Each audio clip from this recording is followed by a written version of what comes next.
Vous êtes-vous déjà demandé ce qui se passerait si le pilote et le copilote s'endormaient pendant un volume? C'est un scénario tout droit sorti d'un thriller hollywoodien, mais il est devenu réalité pour les 151 passagers à bord d'un avion de Batik Air.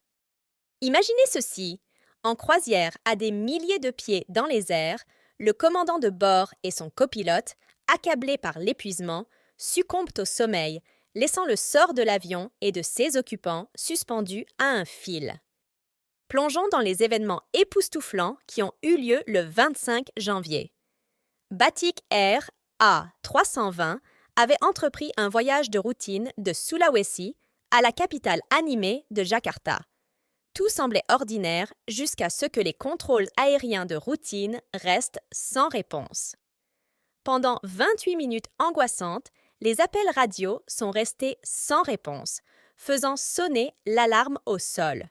Ils ne savaient pas que le pilote, âgé de 32 ans, et son copilote, âgé de 28 ans, s'étaient endormis de manière imprévue. La cause? La fatigue. Le pilote, déjà aux prises avec la fatigue, avait délégué le contrôle à son copilote, invoquant la nécessité de se reposer. Cependant, le destin avait d'autres plans puisque les deux membres d'équipage se sont retrouvés dans un profond sommeil, laissant l'avion dévier de sa trajectoire, inconscient du danger qui rôdait dans le ciel.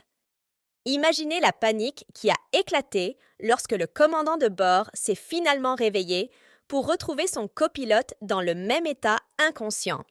C'était une course contre la montre alors qu'il courait pour reprendre le contrôle et ramener l'avion sur sa trajectoire.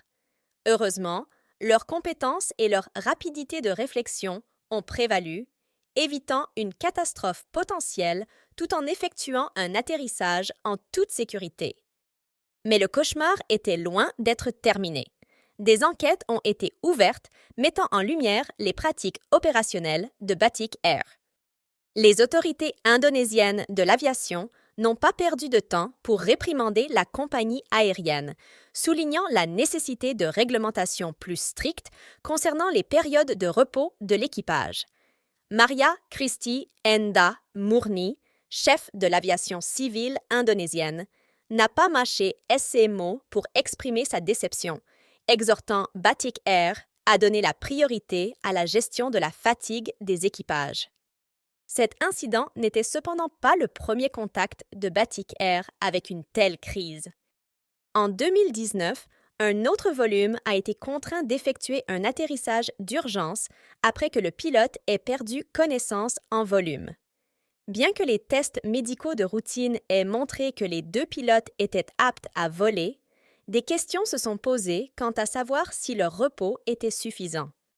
Comme l'a souligné l'expert en aviation Alvin Lai, les contrôles médicaux normaux ne permettent pas d'évaluer la qualité du repos, un facteur essentiel pour garantir la préparation de l'équipage pendant les vols. Cela soulève la question suivante. Quelles mesures les compagnies aériennes peuvent-elles prendre pour prévenir de tels incidents à l'avenir? Il est clair que le seul respect des normes réglementaires ne suffit pas. Les compagnies aériennes doivent donner la priorité au bien-être des équipages en mettant en œuvre des protocoles solides pour gérer la fatigue et en promouvant une culture qui favorise une communication ouverte concernant la santé mentale et physique. En tant que passager, notre sécurité dépend de la vigilance et de la préparation des personnes chargées des contrôles de l'avion. Que cela serve de signal d'alarme, non seulement pour Batik Air, mais pour l'ensemble de l'industrie aéronautique.